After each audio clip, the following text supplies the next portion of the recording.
Estimados participantes, bienvenidos a una sesión más del curso de Derecho Penal organizado por Biloyer y acreditado por el Ilustre Colegio de Abogados de Sullana. En esta sesión tenemos el grato honor de contar con la doctora Rosario Palacios, quien nos va a exponer el tema de homicidio y lesiones. La doctora Rosario Palacios es abogada penalista por la Universidad Nacional Mayor de San Marcos, con maestría con mención en Ciencias Penales, Derecho Penal y Procesal Penal, especialista en Derecho Penal referido a procesos de lavado de activos, criminalidad organizada y corrupción de funcionarios, capacitadora en el Colegio de Abogados de Lima, Callao, Huánuco, entre otros. Además, ha trabajado como asesora en la Defensoría Pública del Ministerio de Justicia y Derechos Humanos.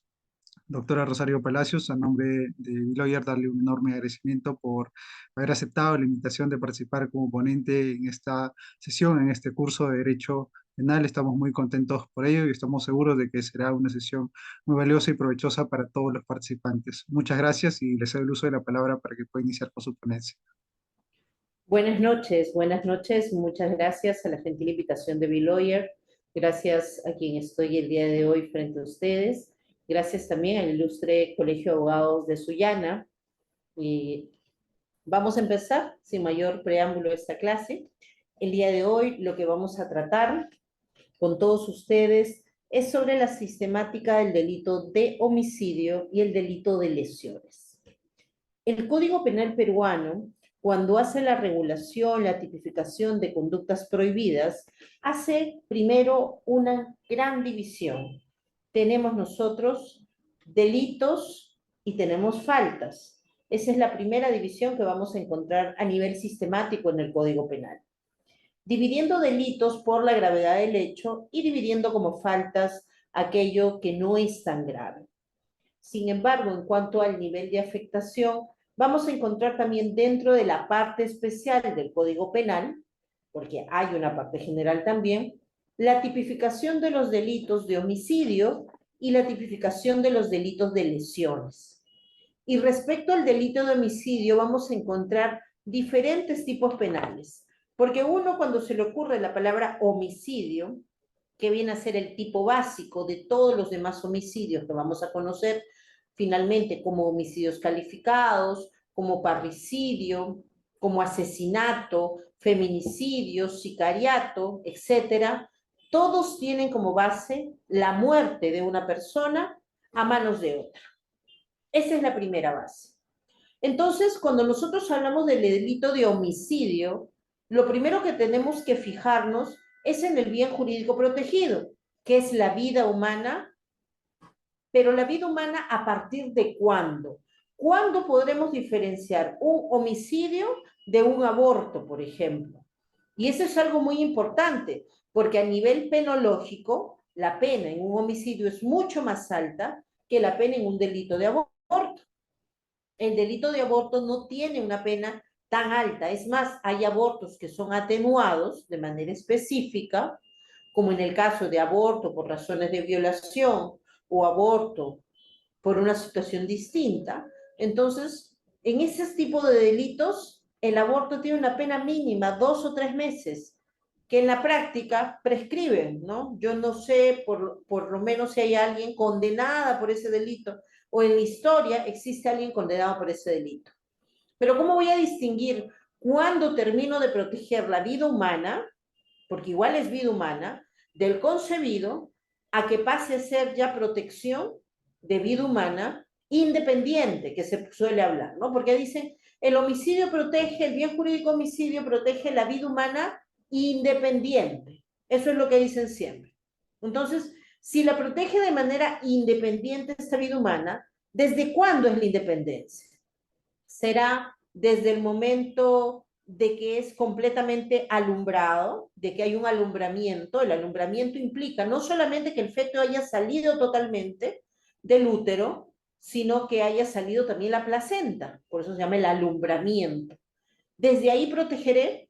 ¿Qué quiere decir? Que si, por ejemplo, está recién naciendo, sacando la cabecita, o estoy haciendo la incisión para sacarlo en caso de una cesárea, no habrá homicidio si atento contra esa vida humana, y por el contrario, habrá aborto, o cuando termina la protección del aborto, ¿no? Y hay alguna laguna de punibilidad, No lo creo, debería haber una especie de correlación. Hasta este punto aborto y luego empieza la protección a la vida como homicidio. Entonces, hay varias teorías al respecto. Hay la teoría del alumbramiento, hay la teoría de cuando da su primer respiro, ¿no? Cuando ya respiró, hay la teoría del nacimiento. Entonces, pero nosotros no podemos llevarnos solamente por teorías dogmáticas o por teorías doctrinarias, sino que lo que nosotros tenemos que marcar es a nivel sistemático cómo se regula el último punto o el primer momento en un delito que es muy conocido también, no a nivel jurisprudencial, pero sí a nivel doctrinario, que sirve para ilustrar el inicio de la protección en el delito de homicidio. Y esto es el artículo 110 del Código Penal. ¿Alguien tiene código para que me haga ayuda con la lectura? ¿Alguien puede levantar la manito y pueda activar le activo el micrófono para que pueda dar lectura al artículo 110 del Código Penal?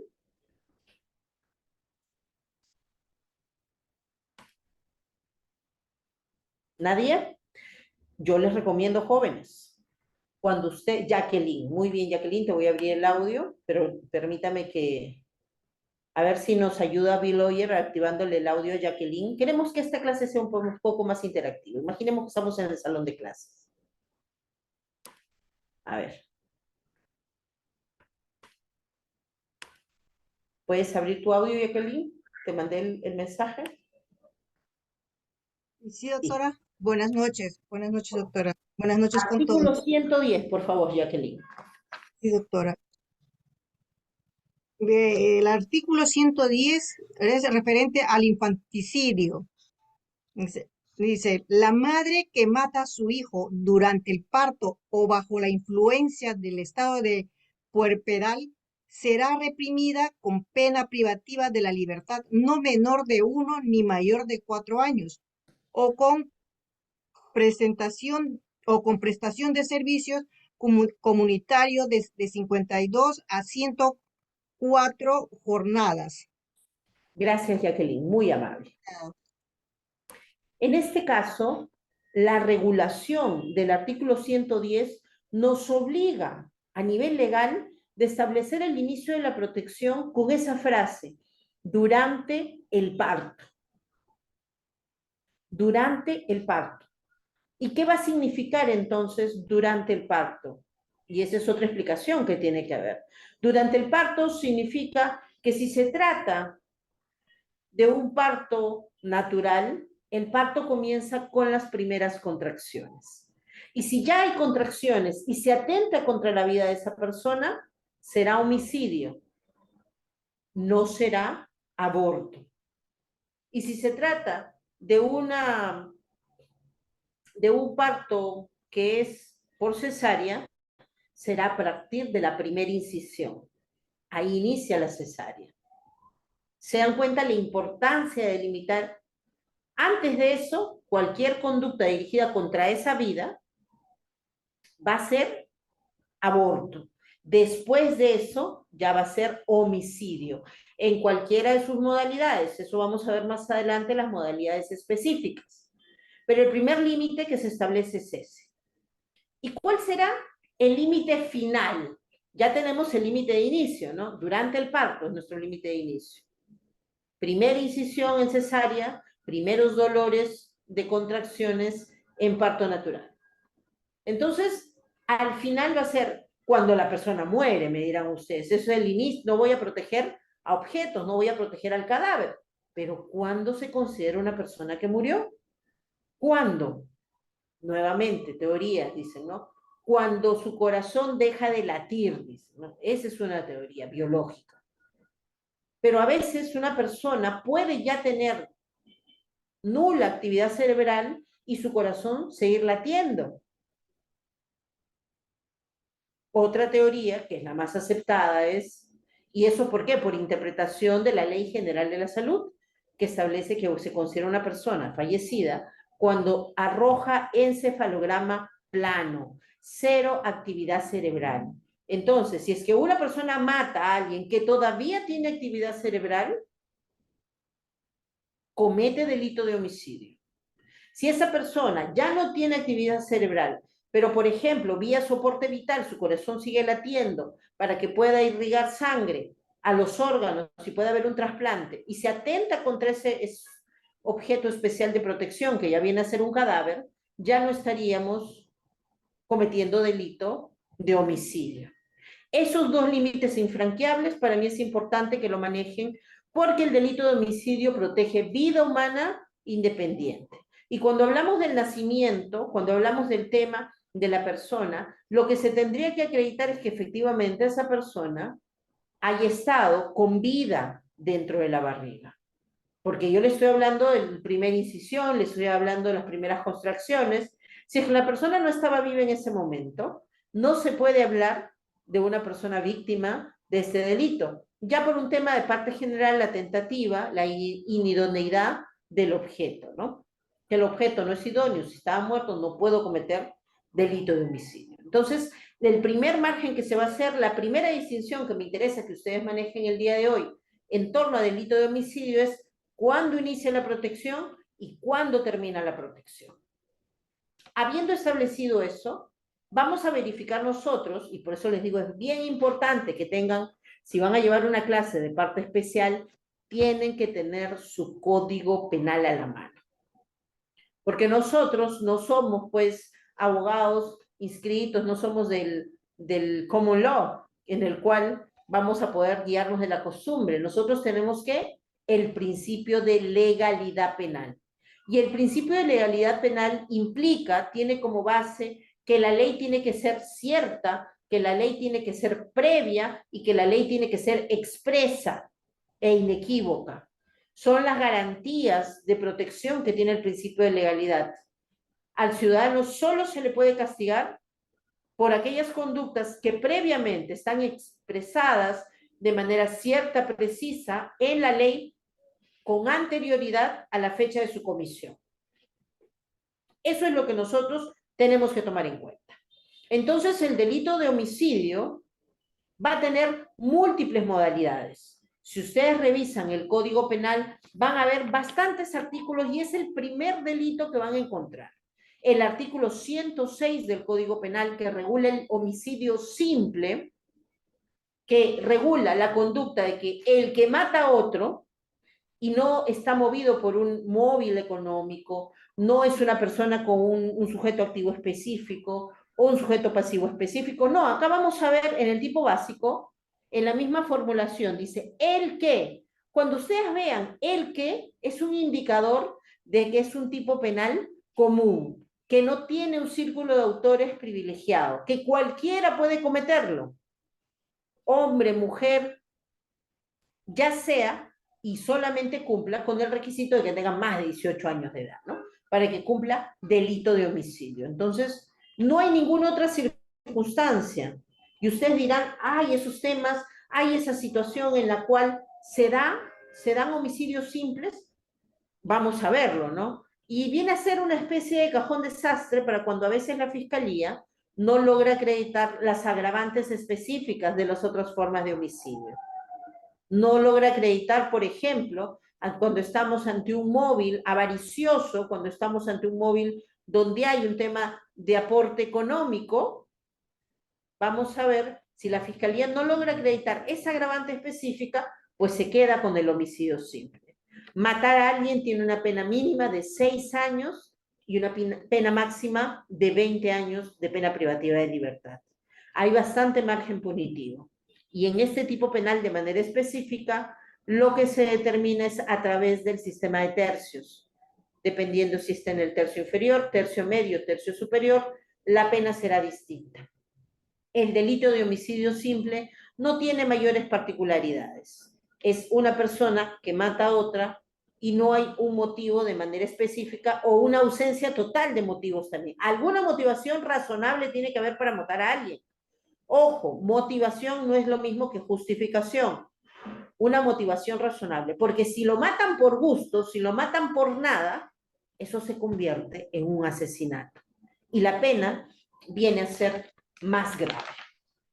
Entonces vamos a tener nosotros homicidio simple, artículo 106, y tenemos a su lado también el parricidio. El artículo 107, a continuación del homicidio, nos habla del parricidio. El parricida, por excelencia, es aquel que mata a sus ascendientes, a sus descendientes, o alguna persona con la que haya tenido alguna relación conyugal o de convivencia. En este caso, el círculo de autores sí está definido. Cualquiera no puede cometer parricidio. Tiene que haber una vinculación específica entre el autor y tiene que haber una vinculación específica con la víctima. Por ejemplo, el parricida será el hijo que mata a su padre, o el parricida será el padre que mata al hijo. Puede ser ascendiente o descendiente. Puede ser natural o adoptivo, o también puede ser su pareja. Y cuando se habla de pareja, no solamente se limita a la relación de pareja casada, sino también con aquella que haya tenido convivencia. Y es importante acotar que si se trata de una muerte hacia una conviviente, mujer, y se le mata en calidad de tal, no sería parricida, sino sería feminicida. Si solamente mata a la conviviente y no por su calidad de mujer, sería parricida. Y aquí la pena se va a agravar.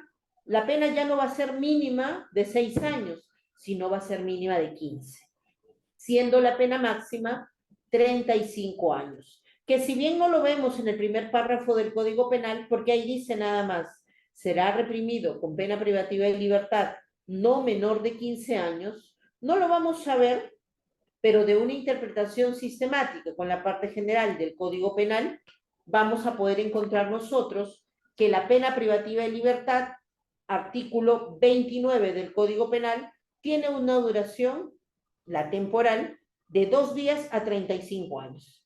Cada vez que ustedes encuentren algún artículo del Código Penal que no tenga pena mínima, serán 2 días. Si encuentran algún artículo del Código Penal que no tiene pena máxima, será 35 días. 35 años, perdón. Esa es la interpretación sistemática que hay que hacer del Código Penal. Entonces, vamos a ver que el parricidio también va a establecer circunstancias agravantes. O sea, ya tenemos de por sí el parricidio, cuando tienes ese especial vínculo, sin motivación, ojo, porque si hay motivación feminicida, el tipo penal aplicable ya no será parricidio. Interesante la pregunta de Efraín. Vamos a dejar las preguntas para la última parte de la clase. Vamos a hacer 40 minutos de clase y vamos a abrir 20 minutos de preguntas para poder responder todas sus interrogantes y para poder evitar que se alargue demasiado, vamos a hacerlo de manera escrita las preguntas, les pido. Así que vayan dejando sus preguntas en cajita de comentarios y la vamos a responder. Entonces, el que comete parricidio se va a agravar su conducta si es que lo comete con ferocidad, por codicia, por lucro o por placer. También se va a agravar su conducta si es que comete el parricidio para facilitar u ocultar otro delito. También agrava la conducta si se comete con gran crueldad o alevosía y finalmente se utiliza medios extragosos. ¿Por qué? Porque en este caso el parricidio, la pena ya no va a ser menor de 15 años, sino la pena mínima será 25 años. Y finalmente, si se tiene hijos con la víctima y se comete delito de parricidio, se le va a poner una pena adicional, que es la pena de inhabilitación regulada en el Código Penal, que establece la pena de inhabilitación específicamente, el inciso 5, es la incapacidad para el ejercicio de la patria potestad, tutela o curatela. Esa es la diferenciación que va a haber y que es importante que nosotros conozcamos. Otro tipo penal específico referido a homicidio es el denominado homicidio calificado, o como se conoce, el asesinato. En el asesinato se establece que aquel que mate a otro, mediando diferentes circunstancias, va a ser la pena mínima 15 años. Y si le ponemos 15 y el código no dice cuánto es la pena máxima, ¿cuál será la pena máxima en asesinato? ¿Qué dicen ustedes? A ver, los leo en el chat. ¿Cuál será la pena máxima si el código acá solamente establece que tiene pena mínima? ¿No habrá pena máxima? A ver. Muy bien, 35 años, por interpretación sistemática. Muy bien. Entonces, extremos penales de 15 a 35. Y acá no tiene que tener el agente, el que comete el delito, una calificación especial. Tampoco el sujeto pasivo tiene que tener una calificación especial. Son cualquiera. Pero las circunstancias que rodean la muerte es lo que le dan gravedad. La primera circunstancia es el asesino feroz. Así como existe el lobo feroz, existe el asesino feroz. El asesino feroz es aquel que mata por gusto, el que mata por el placer de matar nada más, sin ninguna otra motivación aparente. Por ejemplo, un día, y ahí eso he visto un caso, de una persona que estaba en el parque, su hija, y vinieron unos chiquillos, 18, 19, 20 años, y le robaron el celular, un adolescente de 14, 15 años. La niña llega a su casa llorando, el papá era policía. ¿Qué? Le dijo. Entonces fue al parque donde le habían robado y se le ocurrió, la chiquita vio y dijo, son ellos, e hizo justicia por su propia mano. Disparó a quemarropa a todo el grupo. Y díganme ustedes, ¿es o no es un asesino feroz? ¿Por qué? Porque o no tiene motivación aparente o es un móvil fútil, como lo acaban de describir aquí. El que mata por gusto, ¿no? O no solamente por gusto, sino porque no es razonable que uno le vacíe todo el arma de una pistola a unas personas que han robado. Ese no es el camino a seguir. Ese es un asesinato en clave de manera específica. Pero también comete delito de asesinato el que mata a otro por codicia. Sin embargo, a mí me parece que esta agravante ha quedado en desuso, en desfase, a partir de la incorporación del delito de sicariato mediante el artículo Decreto Legislativo 1181 desde el año 2015, en el cual se crea un tipo específico donde dice el que por orden, encargo o acuerdo, con el propósito de obtener para sí o para otro beneficio económico o de cualquier otra índole, mata a otra persona. Ese era el ejemplo característico. El sicario, la codicia, ¿no? El lucro, ese era el sicario. Ahora ha quedado vacío de contenido y aquí la pena para el sicario no será 15 años, sino 25 años como mínimo.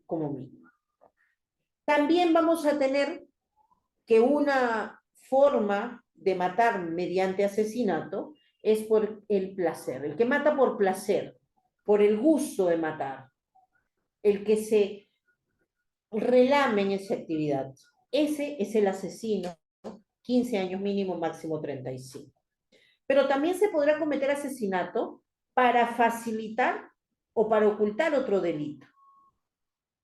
Quiero robar una casa, entro y veo que hay vigilantes, los mato para entrar a robar, para facilitar. O estoy terminando de robar y estoy saliendo y veo que hay personas, los mato nuevamente para ocultar el delito. O violo a alguien para ocultar el delito y la mato después. Esos son los ejemplos. Eso también es un asesinato. También tenemos la gran crueldad. Gran crueldad, ¿qué significa? Hacer sufrir padecimientos innecesarios a la víctima. Si es que mato mediante esa circunstancia, estoy actuando con gran crueldad.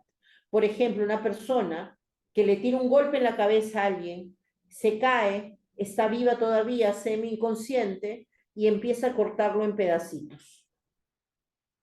Es una gran crueldad para matar a alguien. Distinto es el caso de que yo disparo, mato a alguien, y de ese balazo que le doy se murió.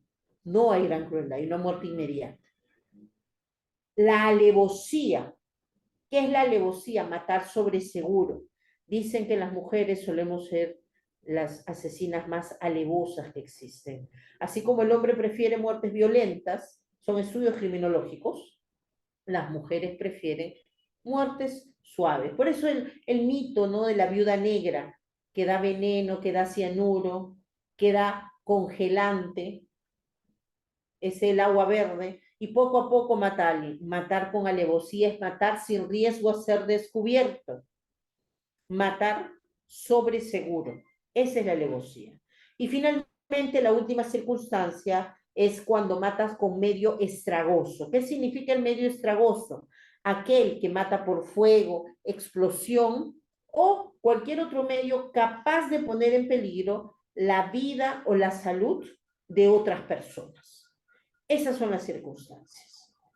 Y el uso de un arma de fuego, por ejemplo, no puede ser utilizado sin analizar el caso concreto como un agravante de caso de alevosía. Casación 490-2020 Callao, por ejemplo. Tampoco se tiene que ver el tema de la alevosía solo en el aspecto de aprovechar la confianza o gratitud de la víctima, sino también cuando se actúa aprovechando la indefensión de la víctima. Cuando mato a alguien que está dormido, por ejemplo, eso es un actuar alevoso. Eso ha sido recogido, Casación 734-2019 Loreta. Y así, tenemos múltiples ejemplos que podemos tomar en cuenta a efectos de determinar que nos encontramos ante un asesinato. También tenemos, y esto ya es una creación de diversas normas penales, y ustedes deben ser alertas. Cada vez que vean en el Código Penal letras al costado del artículo, significa que no fue el tipo penal original, específico, sino que nació después por un decreto legislativo, por una ley, por una modificación que ha existido. Por ejemplo, el artículo 108A se incorporó mediante la ley 30054 en el año 2003. Se estableció allí que matar a altos funcionarios, a miembros de la Policía Nacional, de las Fuerzas Armadas, magistrados del Poder Judicial, Ministerio Público, miembro del Tribunal Constitucional o cualquier otra persona elegida por mandato popular, por ejemplo, un congresista, constituye un homicidio calificado por la condición de la víctima. Y la pena va a ser entre 25 a 35 años. Aquí lo único que cambia es el sujeto pasivo, nada más. Luego tenemos el delito, el 108B, que es el feminicidio. En el caso del feminicidio también fue incorporado en el año 2013 la ley 30068, que estableció las primeras regulaciones de feminicidio y posteriormente se ha ido modificando con el paso del tiempo, estableciéndose en primer lugar que matar a una mujer por su condición de tal en cualquiera de los 4 contextos explicados ahí: violencia familiar, coacción, hostigamiento o acoso sexual, abuso de poder, confianza o de cualquier otra posición de dominio que tenga la gente, o discriminación, constituye un actuar feminicida. Y este actuar feminicida se va a seguir agravando si, por ejemplo, la víctima es menor de edad o adulta mayor, si la víctima se encontraba o no en estado de gestación, si la víctima se encontraba o no bajo el cuidado de la gente, si la víctima fue previamente sometida a violación sexual o actos de mutilación, si es que fue sometida para trata de personas, cuando se ha actuado con alguna de las agravantes del asesinato, cuando el agente tenía más de 0,25 gramos de alcohol en sangre, de alcohol. Entonces vamos a ver que el feminicidio tiene una regulación bastante amplia, incluso llegando a castigarse cuando se encuentren 2 o más circunstancias agravantes con la pena de cadena perpetua. Entonces, el feminicidio tiene una sanción bastante grave y por lo menos hasta la fecha, en el año 2024, según las estadísticas, de enero a abril 2024, ya se han cometido 66 feminicidios. Otro tipo penal nuevo que ingresó después del Código Penal de 1991, específicamente en el año 2015, mediante el decreto legislativo 1181, fue el delito de sicariato, que yo les decía, ¿no? El sicariato ha dejado sin contenido a la codicia, al lucro del asesinato regulado en el artículo 108 del Código Penal. Y el 108C nos va a establecer una pena mínima de 25 y además una inhabilitación. Y lo que va a cambiar aquí es el móvil, ¿no? El móvil es económico o de otra índole, pero actúa por encargo.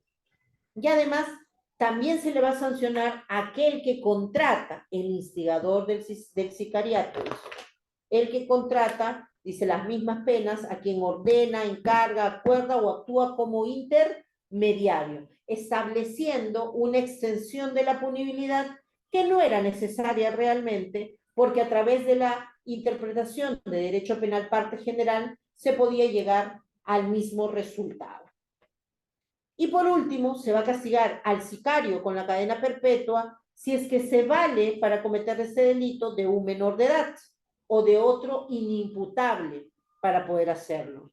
Si es que da cumplimiento a la orden de una organización criminal, cuando el sicario lo comete el delito en concurso de 2 o más personas, cuando las víctimas sean 2 o más personas, o cuando las víctimas sean sujetos especiales de protección, y si se utiliza armas de guerra, también la condena es de cadena perpetua.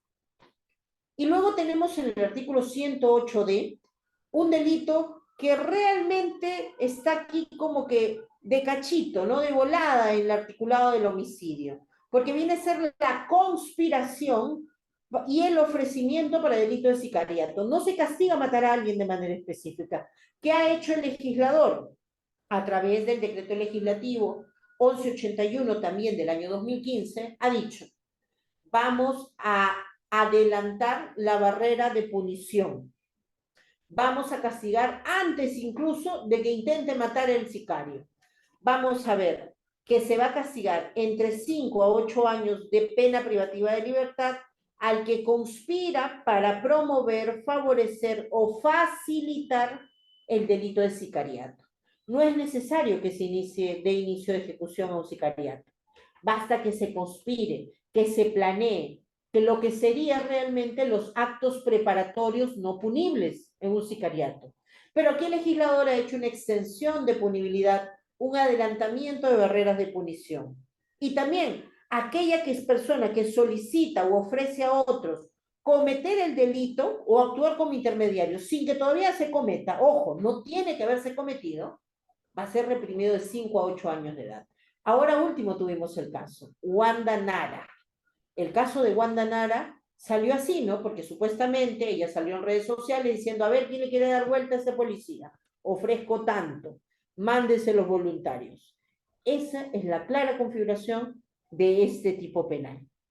Y si además se utiliza un inimputable para hacer esta conspiración, esta planeación, la pena va a ser entre 6 a 10 años de edad.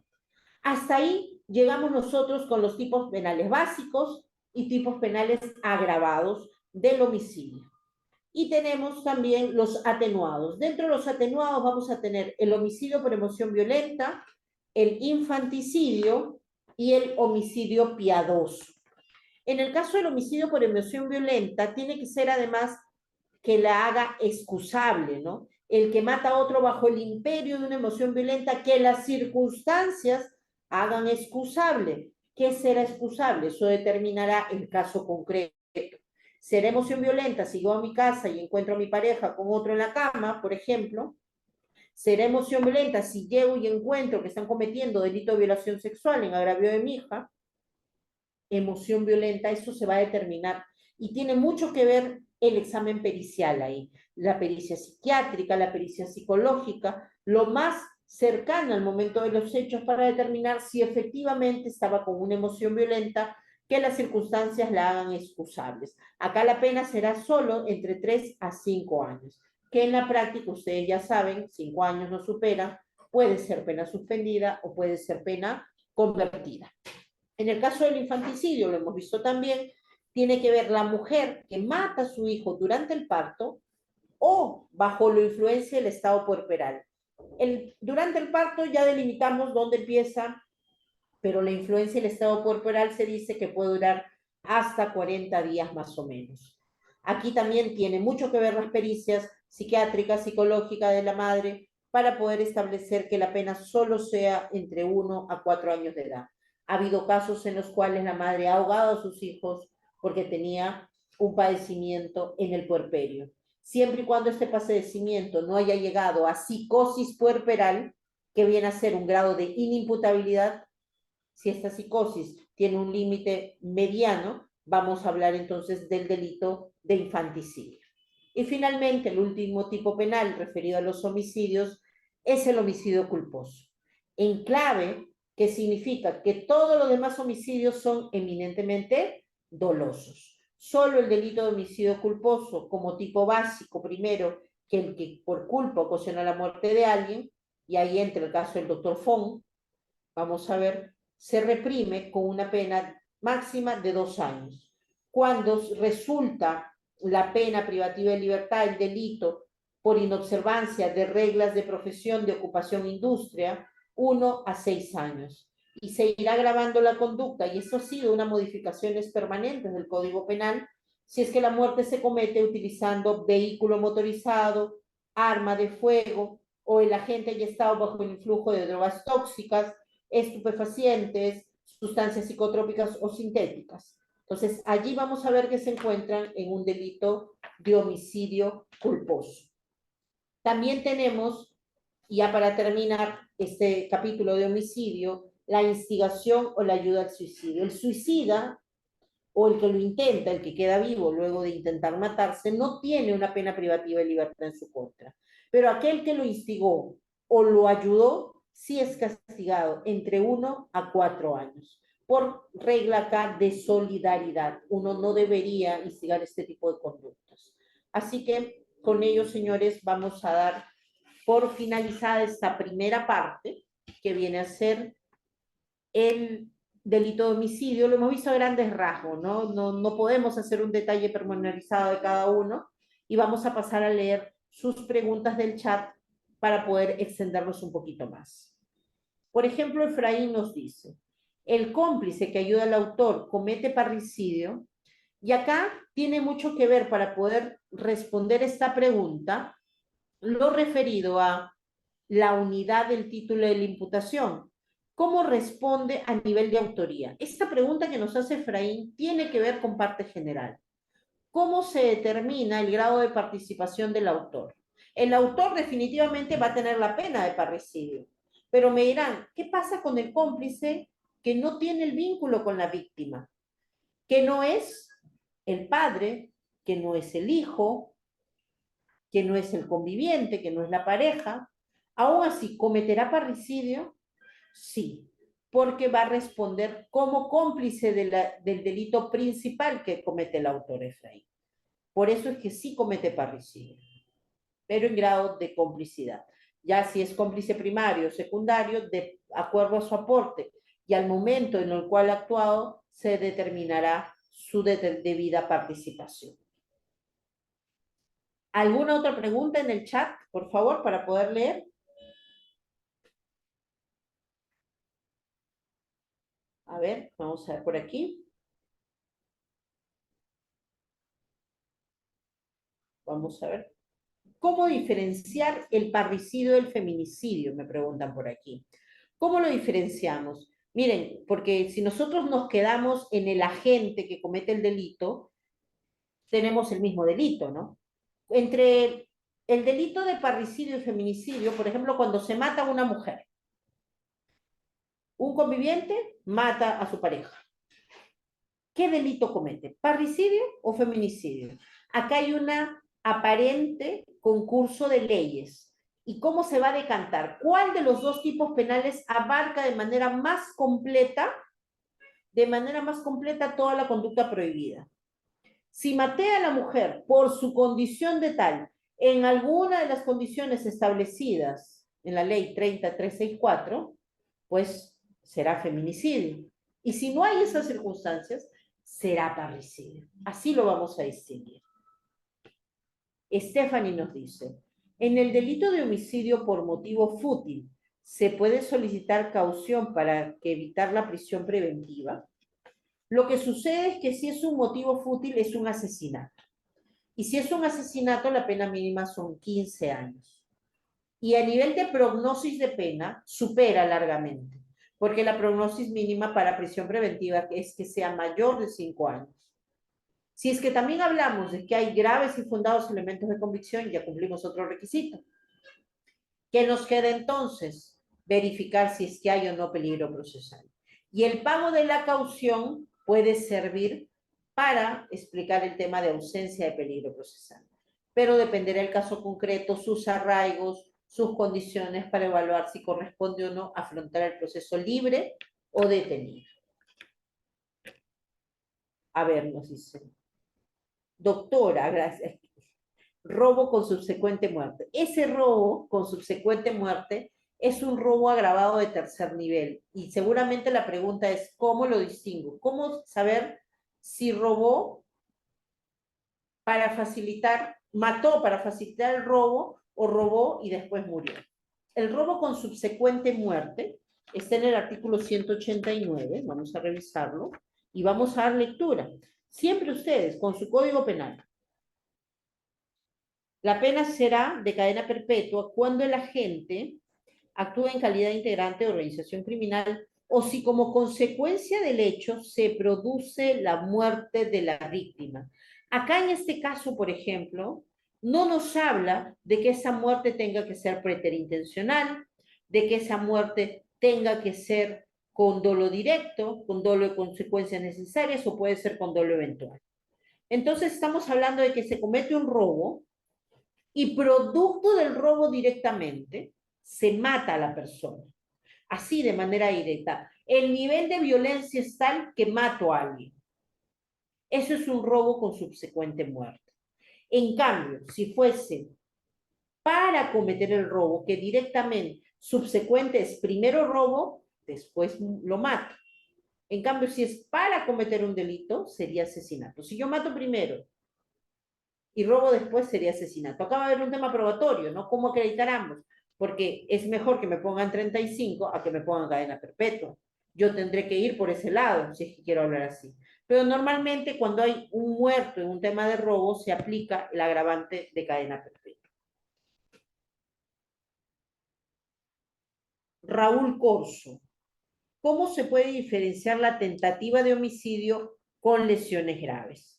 Bueno, aquí la diferencia, para diferenciar un homicidio de unas lesiones, tiene que ver con el animus, con el dolo. ¿Qué tenía? Animus necandi o animus laedendi. Ánimo de matar o ánimo de lesionar. Y tiene que ver muchas circunstancias, ojo. Una circunstancia, por ejemplo, y aquí se tiene que ver la prueba indiciaria, es qué tipo de objeto utilizo para cometer el delito. Si es que yo utilizo un arma, hay más probabilidad de pensar que es un ánimo de matar a que es un ánimo de lesionar. Pero no basta la existencia de un arma. Tengo que ver también, por ejemplo, en qué lugar ocasioné las lesiones.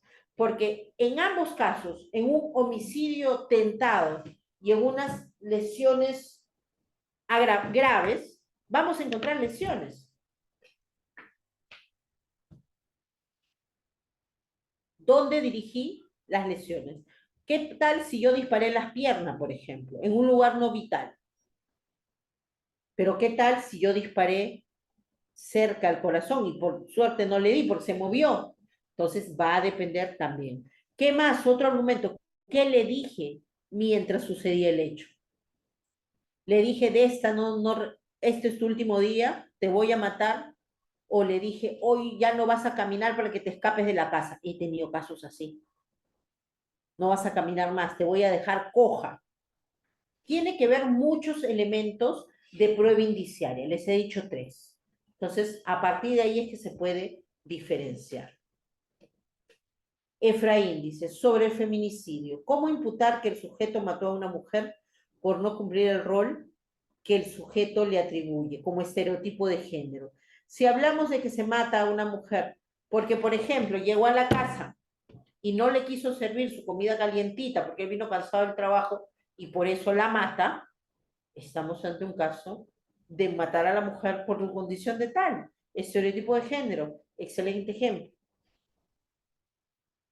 Y el otro tema distinto ya es definitivamente poder determinar en base a qué o cuál fue esa motivación, ¿no? ¿Cómo saber, cómo llegar a la psiquis de lo que pasó?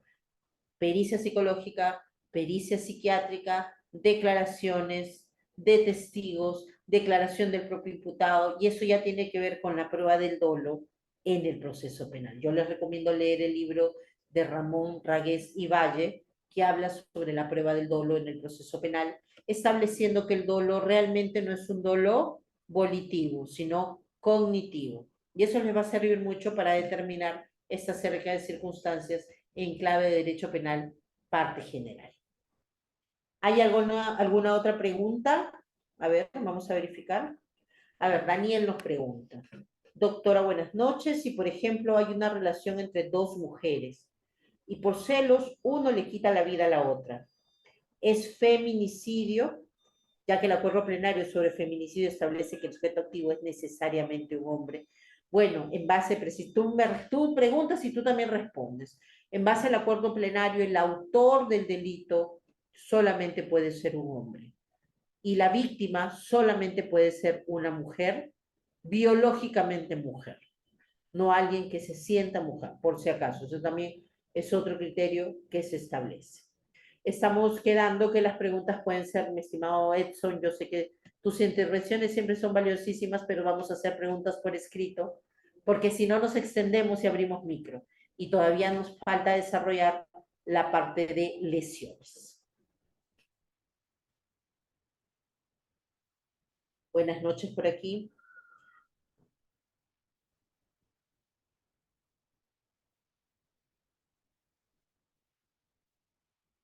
Nos pregunta, qué interesante pregunta, nos dejan acá. ¿Qué sucede si hay ánimo de matar, pero el medio empleado es ineficaz?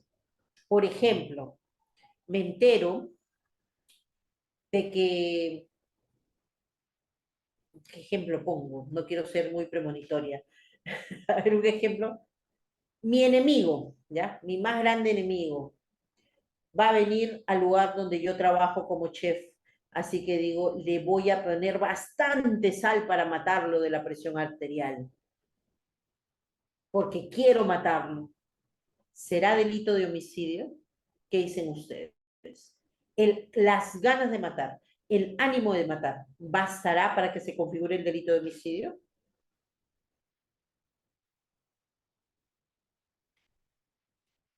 No, nos dice Jorge, exacto, porque hay algo que se llama la idoneidad del medio.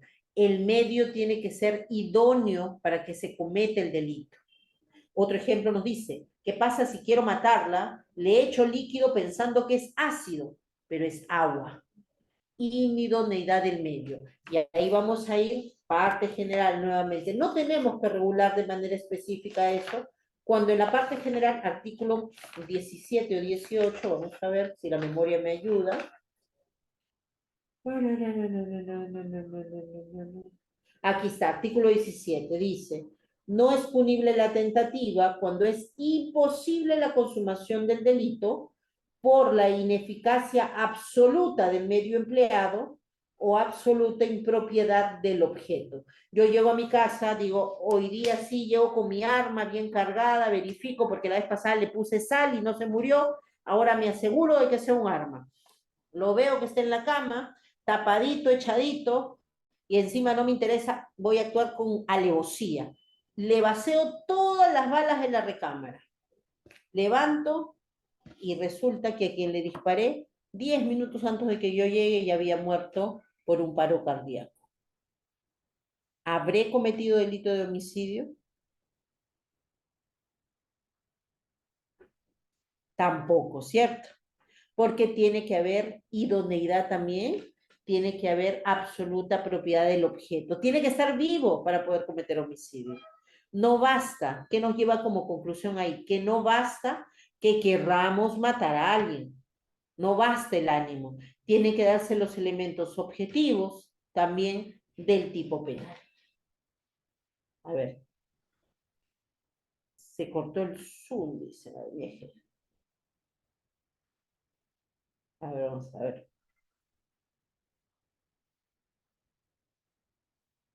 Muy bien. A ver, acá nos ponen otro caso. Un caso, sale de una discoteca en estado de ebriedad y dispara a una persona, pero esta no muere.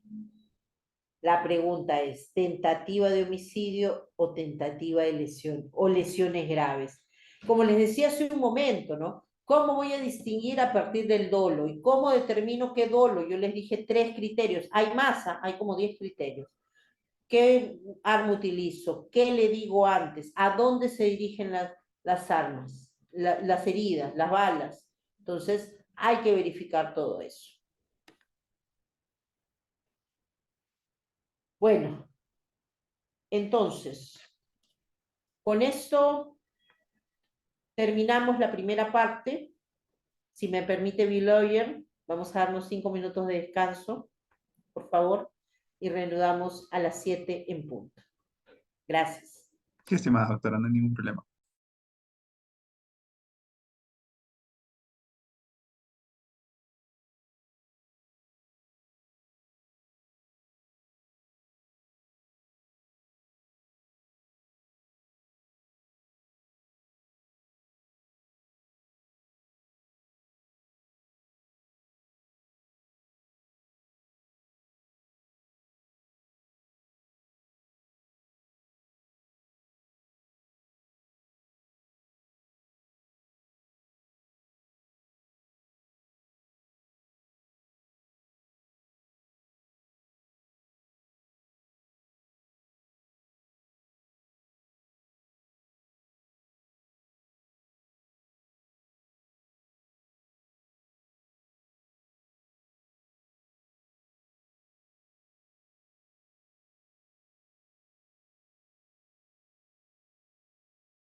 Buenas noches, volvimos por aquí con Biloya.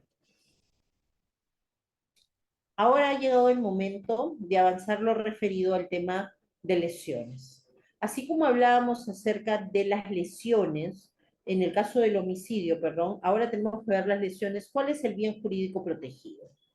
En el caso de las lesiones, vamos a hablar de la salud de manera general y de manera específica vamos a hablar de lo que viene a ser la salud física y la salud psíquica.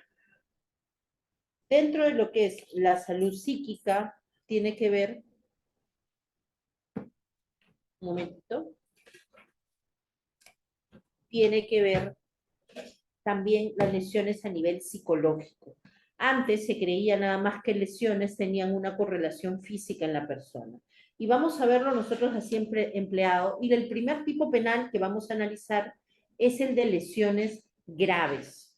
El delito de lesiones graves establece que aquel que causa daño a otro en el cuerpo, en la salud física o mental, va a ser reprimida con una pena entre 4 a 8 años de pena privativa de la libertad.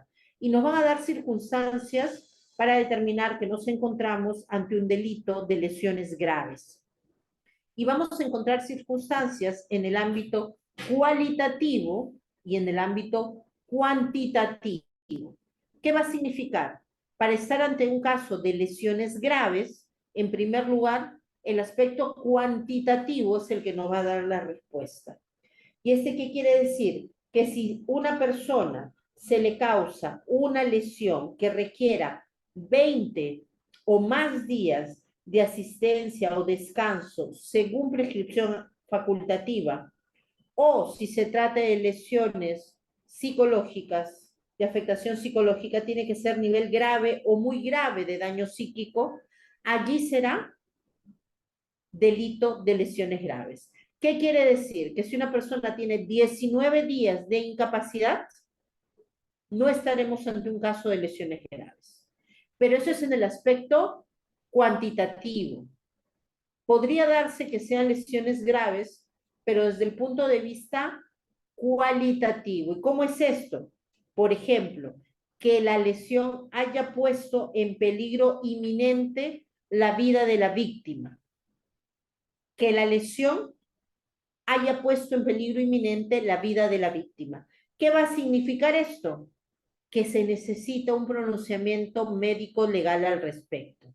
No basta nada más que la lesión diga 10 días de incapacidad y puso en peligro la vida de la víctima, así, sin mayor explicación.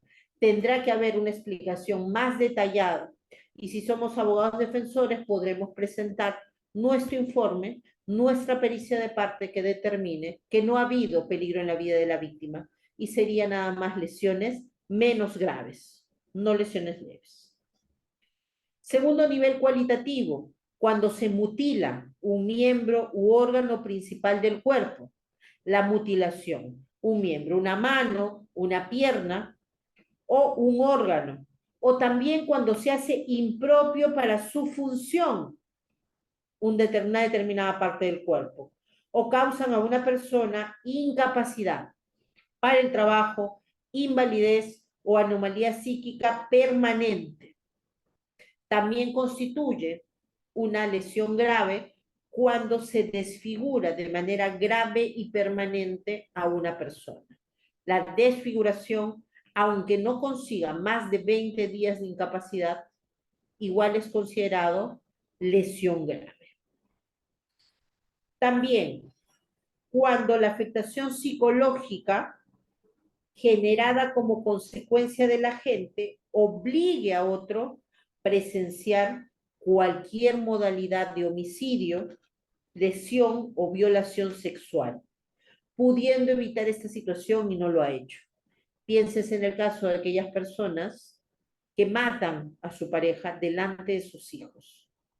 Y no matan a los hijos, pero lo hacen delante de estos hijos. Y la afectación psicológica no tiene en este caso que ser grave, ojo, porque puede incluso salir que no tiene afectación emocional ese niño, esa niña, o esa persona que ha presenciado, o el nivel de afectación es medio o mínimo, Igualmente, si se acredita que fue en presencia de estas personas que se mató o violó a alguien o se lesionó, todos supuestos dolosos, no culposos, ojo, estaremos ante una modalidad de lesión grave. Y si además, producto de esta lesión grave, la persona muere, ¿qué va a significar? Que la pena se va a agravar, siempre y cuando esta muerte haya podido ser previsible para el autor. Si, por ejemplo, le corto la mano, y además que le corto la mano, sé que cerca no hay lugares de atención para que se pueda atender la infección. Pasan los días, él no quería matar, pero era previsible que pueda morir. Empieza con dolo y termina con culpa, el delito preterintencional.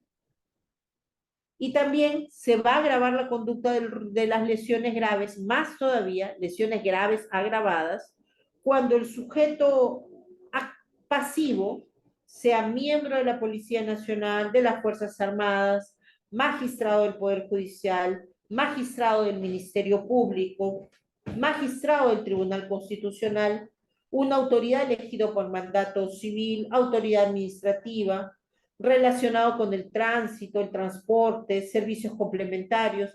Se ha pretendido darle mayor nivel de protección para que no los lesionen. ¿Por qué? ¿Qué pasa en las manifestaciones? ¿Qué pasa cuando cierran carreteras? Se lesiona a las personas. Entonces, si producto de estas lesiones y esto se atenta contra este tipo de personas, la pena va a ser entre 6 a 12 años, pena más grave.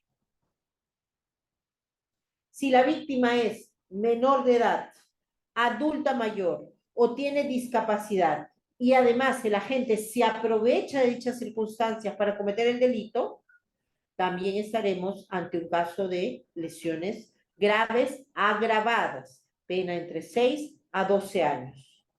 Si es que se utiliza para cometer las lesiones graves un arma, objeto contundente o instrumento que ponga en riesgo la vida de la víctima, vamos a tener delito de homicidio, de lesiones graves agravadas. Si ha habido ensañamiento o alevosía para lesionar, también es graves agravadas. Y si es que la víctima es profesional o técnico auxiliar asistencial de salud que desarrolla actividad asistencial, la pena también se agrava. Y si producto de esto, atento contra estas personas o estas circunstancias, se le causa la muerte, la pena va a ser entre 15 a 20 años. Pero acá no es una muerte preterintencional. Acá el legislador mete de todo un poco, dice, ¿no? Si yo lesiono primero y luego mato, esto realmente no sería un asesinato por gran crueldad, haciendo padecer sufrimientos innecesarios a la víctima. Entonces, mucho cuidado, porque el asesino, por gran crueldad, va a decir, no, yo acá realmente estaba lesionando y finalmente murió, aplíquenme la pena más leve.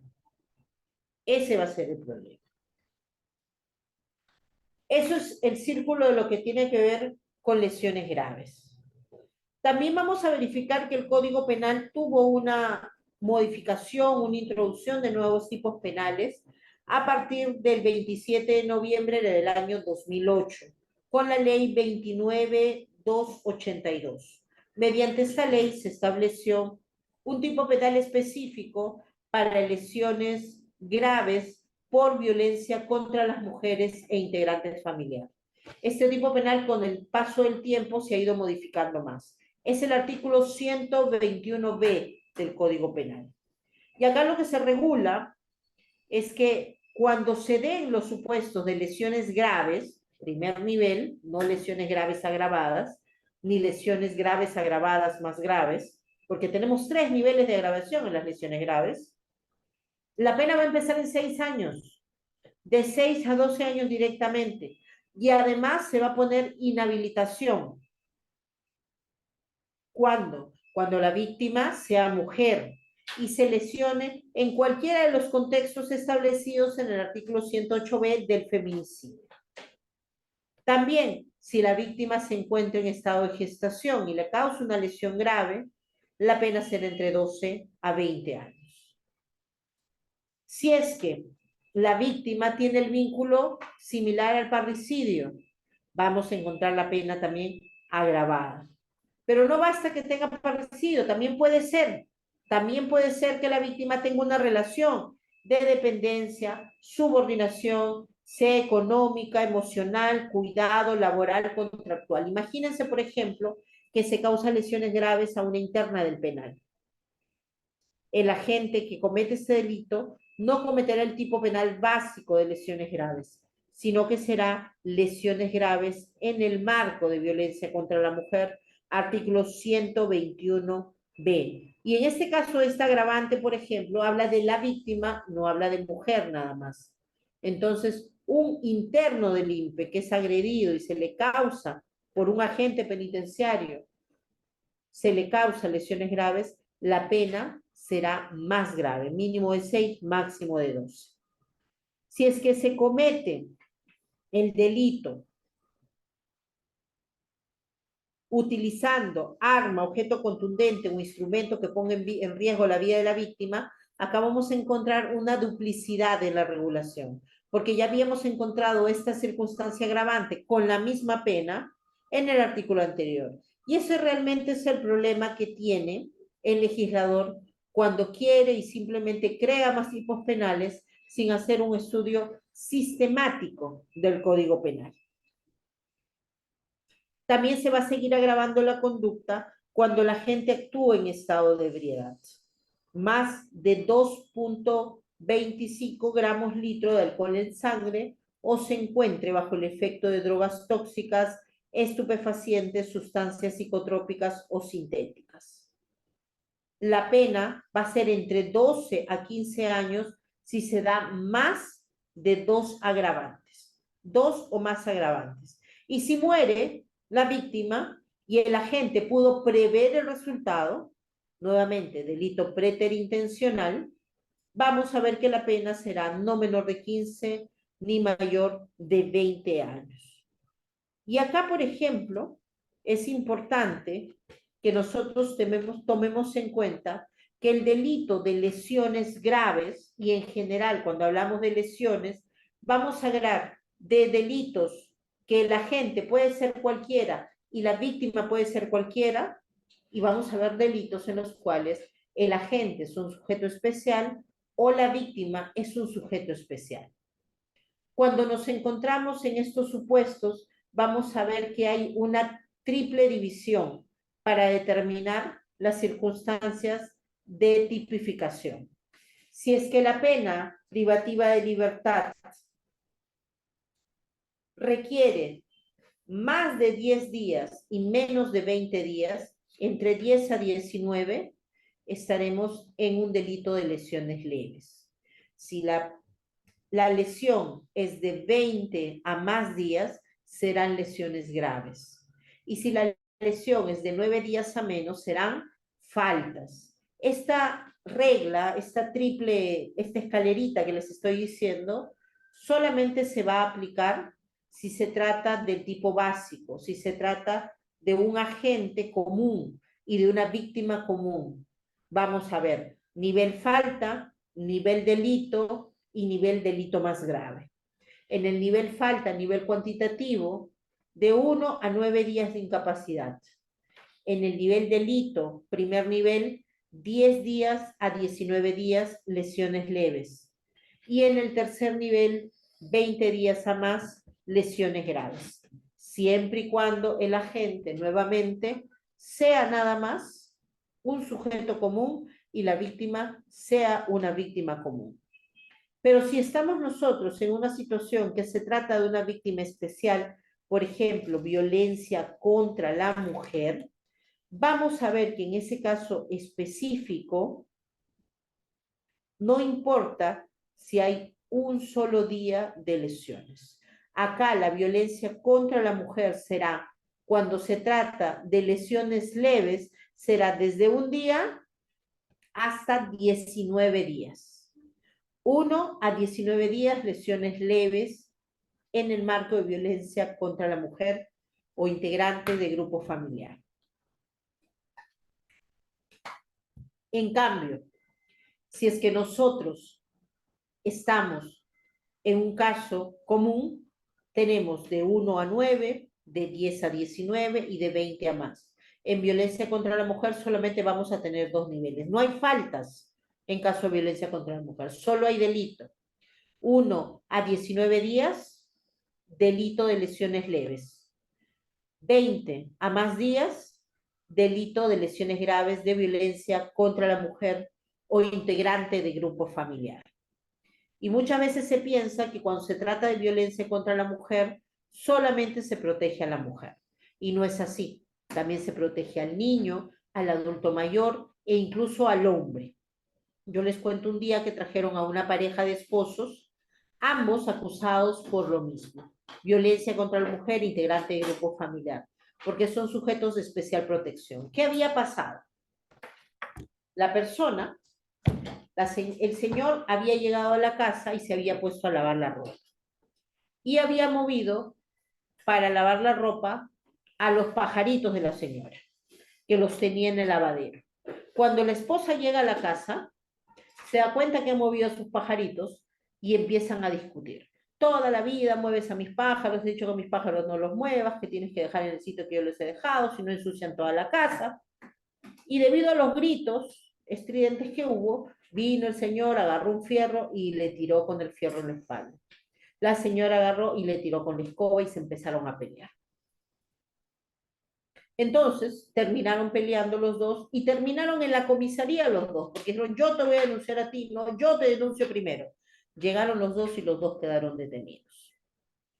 48 horas después, cuando los pasaron a proceso inmediato en el juzgado, es ahí donde yo los conozco, estaban abrazaditos de la manito, diciendo, ya no queremos seguir con la denuncia.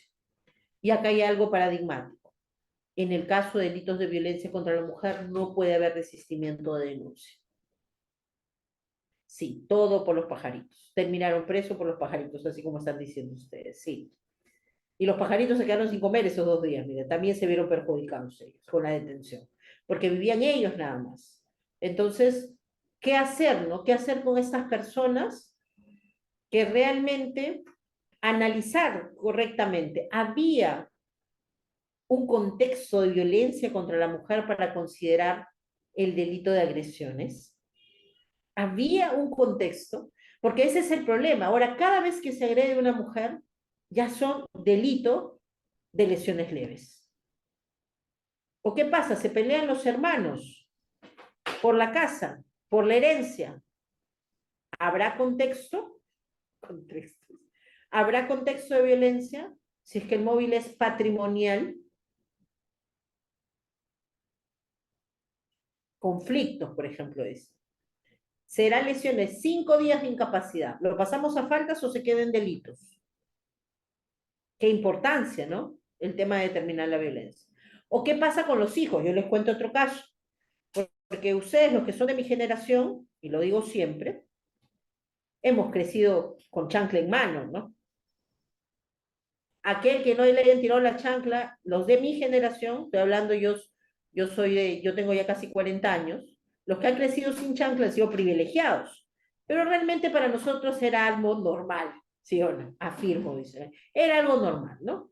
Que si nos portábamos mal, si no hacíamos la tarea, si cocinábamos mal la comida, algo, el castigo normal era ese, un par de correazos. Incluso en el colegio el profesor corregía con la tablita, ¿no? En la mano. Una regla de fierro o una regla de madera en la mano. Pero actualmente se podrá hacer eso. Actualmente será violencia familiar corregir a los hijos. Yo les cuento un caso de una pareja. Esta pareja trabajaba hasta tarde. Entonces llegaron a su casa cerca de las 11 de la noche y vieron a sus hijos dormidos, 3 hijos. 3 hijos de 14, 8 y 4 años. Todos se habían quedado a cargo del de 14 años y como los encontró dormidos, dijeron, vamos a ir a comprar pollito a la brasa para cenar. Despertaron al mayor y le dijeron, ahorita venimos y hemos llegado a la casa por si acaso. Si se despierta alguien, pues nos avisas por el celular. No nos demoramos mucho. Cuando están regresando a su casa, más o menos media hora después, Se dan con la ingrata sorpresa de que no estaba el hijo de 14 años, tampoco estaba el hijo de 8 años. No estaban en su casa. Salen a la calle desesperados, papá y mamá, y se ponen a buscarlos. ¿Qué ha pasado? Si lo vimos hace un ratito. Un vecino le dice, se han ido acá al Nintendo, al Play, ¿no? Que funciona 24 horas. Llegan ellos al Play, pero ya alguien les había pasado la voz y los chicos se habían tomado una mototaxi y se habían regresado a la casa. Ellos habían calculado también media hora, pero el vicio les ganó y se quedaron 45 minutos. Se regresan, llegan a su casa antes que los papás. Los papás entran a los 5 minutos y los chicos estaban haciéndolos dormidos de nuevo. Y no era la primera vez que lo hacían, así que el papá muy molesto y la mamá también, a correazo limpio y directo a la ducha. A los dos chicos, al de 14 y al de 8 años. Todo el gritarío es escuchado por sus familiares que llaman a la comisaría. Llaman a la policía y los detienen a los dos. Se llevan al papá, se llevan a la mamá, los niños a INAVIF. Hay delito de agresiones a integrante de grupo familiar. Y arroja 1 por 3 las lesiones. Tenían la roncha del correazo. Arroja 1 por 3. ¿Hay delito de lesiones? ¿O no hay? ¿O son faltas? ¿Qué dicen ustedes? Los leo en los comentarios. A ver.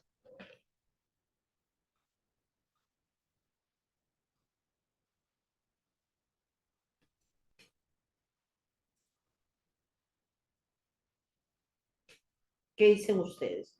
¿Hay delito o no hay delito? Y es que nos ha traído muchos problemas el hecho de la existencia del 122B, ¿no? ¿Cuándo hay contexto o cuándo no hay contexto? Hay fiscales que tienen bastante criterio y lo primero que analizan, antes que solamente el certificado médico legista, es la existencia de contexto.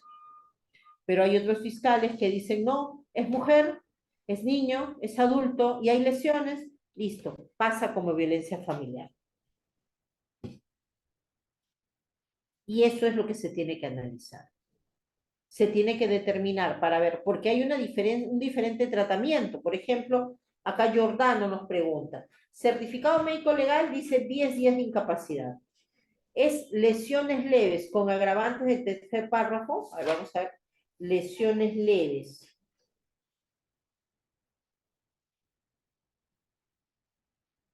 Exacto. ¿Qué aplico? Lesiones leves y la pena es de 2 a 5, ¿sí? O 3 a 6 todavía. Si yo fuera fiscal diría esta, ¿no? La del tercer párrafo. O me voy para las otras lesiones. ¿Qué dice? Silvia dice, si hay delito porque les causaron lesiones. Yo lo que quiero que quede aquí en clave de entendimiento es que para configurar un delito de violencia contra la mujer o integrante de grupo familiar, no basta que haya un certificado médico legista que arroje lesiones. Y no basta que el sujeto pasivo esté dentro de los sujetos de protección, sino que tiene que darse los contextos de las que habla el artículo 108b del Código Penal. Tiene que haber un contexto de violencia familiar o tiene que haber un contexto de coacción, discriminación, prevalimiento, de confianza.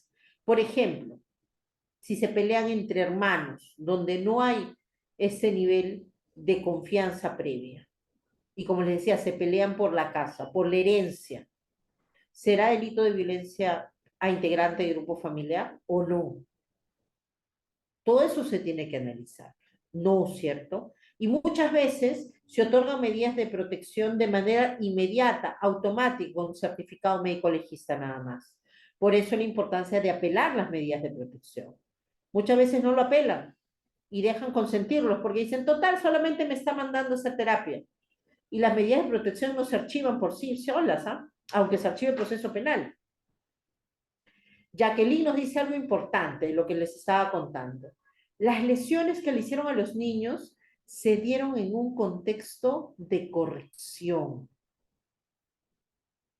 Contexto de corrección a los niños. Eso no califica, y para mí tampoco califica, como violencia familiar. Percy Sandoval. Percy, ¿qué tal? Qué gusto. Si se pelean porque la mujer le encontró mensajes en el celular al conviviente, ¿calza en supuestos de violencia contra la mujer? Yo pienso que no. Edson, justificación. Yo creo que hay justificación en el actuar de las personas, contexto de corrección.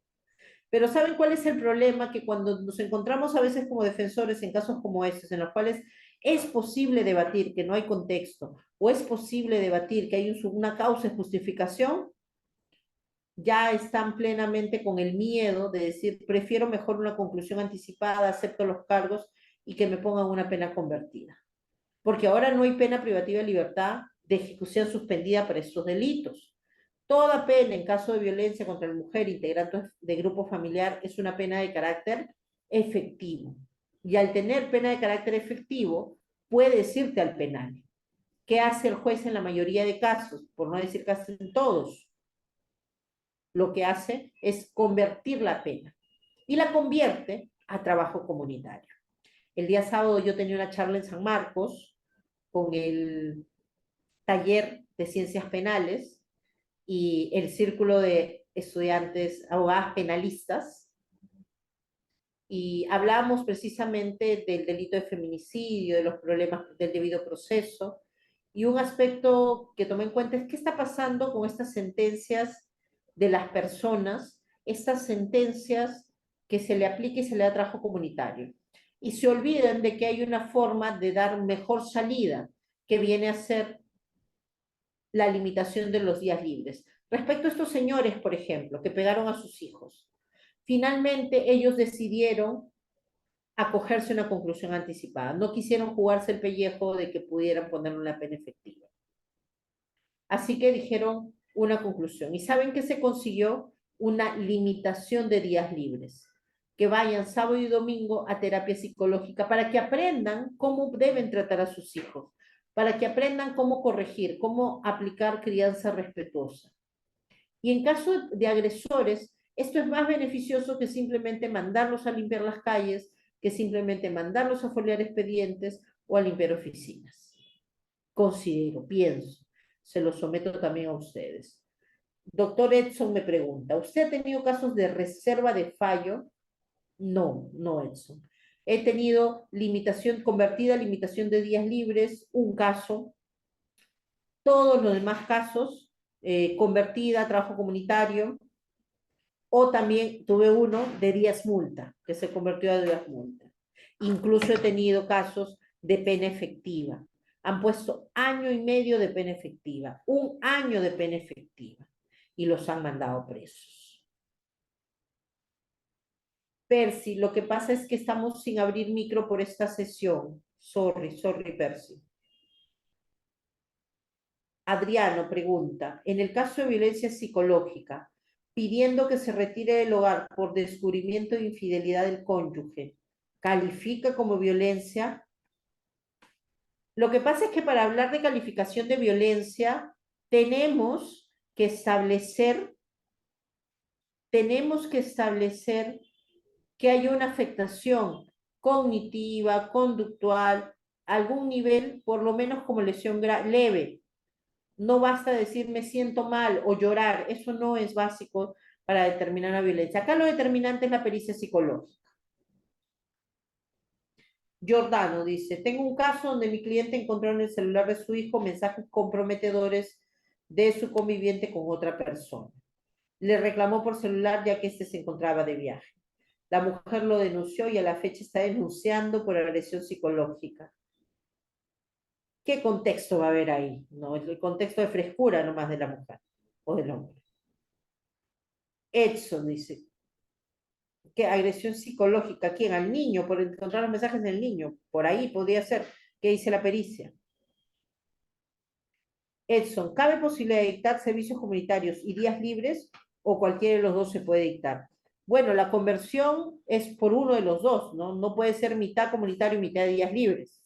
Uno de los dos, pienso Rempo, pero se utiliza muy poco, doctor Rempo. Se utiliza muy poco el tema de la limitación de los días libres. Y eso es el fundamento más importante para mí. ¿Qué más? Listo. A ver, vamos a seguir respondiendo preguntas. Yo me tengo que ir muy puntual de esta conferencia. Tengo una actividad, tengo programada. De verdad, me gustaría quedarme más tiempo, pero tenemos que ir avanzando con más preguntitas. A ver, ¿hay alguna pregunta adicional que quieran ir dejando? Vamos a continuar. Estamos en el 122B. Ya. El artículo 123, que regula el resultado de las lesiones con resultado fortuito. ¿Qué sucede? Cuando el agente produce una lesión grave que no quiso causar, pero tampoco la pudo prever, la pena se le puede reducir prudencialmente. Imagínense que yo quiero lesionar a alguien y lo estoy peleando y lo empujo. Y producto de ese empujón trastabilla, se cae y se revienta el brazo y se fractura el brazo. ¿Serán lesiones graves lo que le causé? ¿O podré aplicar quizás el 123, que habla de reconducir la lesión preterintencional con resultado fortuito? ¿Habrá esa posibilidad? El 123. Pero eso sí, siempre y cuando no se haya querido causar, o sea, no haya habido ese ánimo de causar la lesión más grave, ni tampoco lo haya podido prever, porque son dos, una cosa es que no lo quiera causar, pero otra es que es previsible, ¿no? Que pueda suceder. Si es que fuese previsible, no entra dentro de estas capacidades. Y la reducción va a ser hasta las lesiones que efectivamente quiso causar. Y ahí nuevamente va a tener importancia lo que tiene que ver la pericia psicológica, lo que tiene que ver las declaraciones de testigos, las declaraciones del imputado. Y finalmente, la última lesión que tenemos es la lesión culposa. Las lesiones culposas se generan cuando se logra o se determina un daño en el cuerpo o en la salud a una persona, pero además esta acción, en el caso de lesión culposa en tipo básico, es acción privada, ejercicio privado de la acción penal. Entonces, cuando estamos en ejercicio privado de la acción penal de lesiones culposas, la pena es de no mayor de 1 año. Pero si la lesión resulta ser grave, la lesión culposa grave, esto es de 20 a más días, ya no será ejercicio privado, sino ejercicio público. Y si es que resulta esta lesión culposa producto de la inobservancia de reglas técnicas de tránsito, de reglas de profesión, ocupación o industria, la pena va a ser entre 1 a 4 años. Y cuando se trate de reglas técnicas de tránsito, es la forma más agravada de lesiones que existe y la pena va a ser entre 4 a 6 años. De esta forma, el Código Penal regula estos primeros delitos que nosotros vamos a encontrar. Delito de homicidio, conforme hemos visto, con todas las modalidades reguladas, y el delito de lesiones, pasando por lesión leve, lesión grave, determinando a nivel cuantitativo la lesión leve de 10 a 19 días y lesión grave de 20 a más días. Y si se trata en un contexto de violencia familiar, será desde 1 día hasta 19 días lesión leve delito y de 20 días a más lesión grave en contexto de violencia familiar. Así que a partir de ahorita abrimos las preguntas en el chat para poder terminar con las últimas interrogantes, comentarios que puedan existir.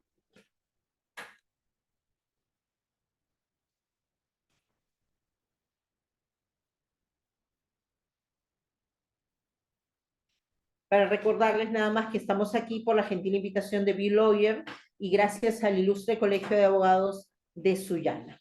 Estamos en conferencia con todos los alumnos acá, estudiantes de los que se han podido inscribir. Por ejemplo, me preguntan, si el examen arroja 2 por 1, ¿qué tipo de lesión sería?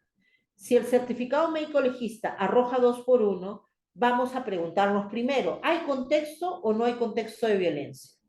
Si es que no hay contexto de violencia, sería falta. Y si es que hay contexto de violencia, sería delito. Eso es lo que va a diferenciar la tipificación.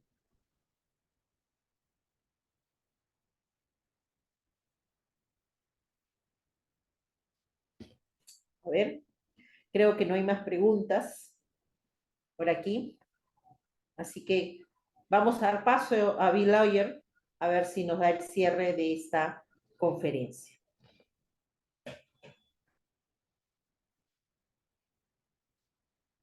Hay una pregunta, Bill Lawyer, discúlpame. Hay una pregunta, dice, las lesiones culposas en deportes.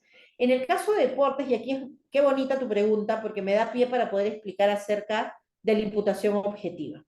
La imputación objetiva significa y tiene criterios limitantes, porque no todo resultado tiene que ser imputable a una persona. Puede haber que sea el resultado de terceras acciones o puede ser que sea el propio resultado. Y en el caso de las lesiones culposas en los deportes, lo que nosotros vamos a observar es una competencia de la víctima. La víctima se pone en situación de riesgo permitido, por más que hay lesiones, y claro, ¿cuántas personas terminan lesionadas, no? Y no se quiere lesionar. No es que el que va a patearte, el que va a hacerte una barridita, quiere lesionarte. El deporte implica contacto, por lo menos en temas de deporte físico, estamos hablando de fútbol. Imagínense que digamos que va a haber lesiones y vamos a castigar por lesiones cuando alguien está practicando boxeo. Hablamos ahí de un contexto de riesgo permitido. Y riesgo permitido porque hay competencia de la víctima. Y también, por ejemplo, cuando se ha visto, yo tenía un caso de una persona que salió ebria de un lugar, completamente ebria, borracha. Y su acompañante también estaba borracho, pero no estaba tan borracho el acompañante. Pero a pesar de eso, y vio que el que tenía las llaves del carro iba a manejar, se sube al carro. Manejan y chocan. Responderá el chofer por las lesiones que le causa al copiloto, que voluntariamente se subió al carro. Estamos hablando también ahí de un contexto de riesgo permitido. La imputación objetiva sirve en demasía, sobre todo para delitos culposos. También para dolosos, pero más para delitos culposos. Y el tema de lesiones es bien importante.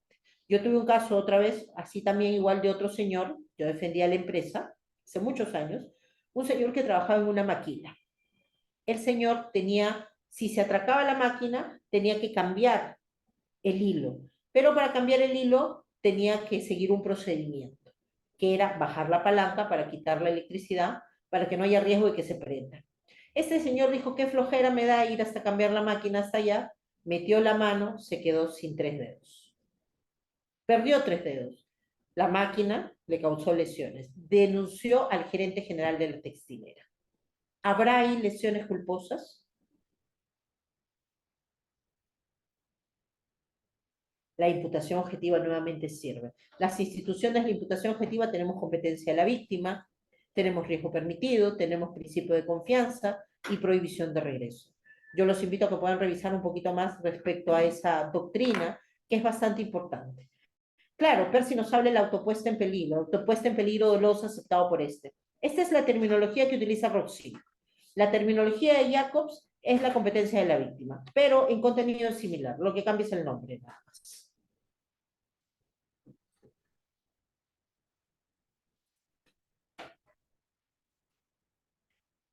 Giordano, yo pienso que por principio de especialidad debería ser el 122B.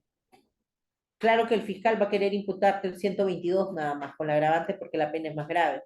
Pero por especialidad, concurso aparente de leyes, la norma que abarca con mayor precisión es la del 122B. Nunca te dejes guiar por la pena, eso no es lo que determina.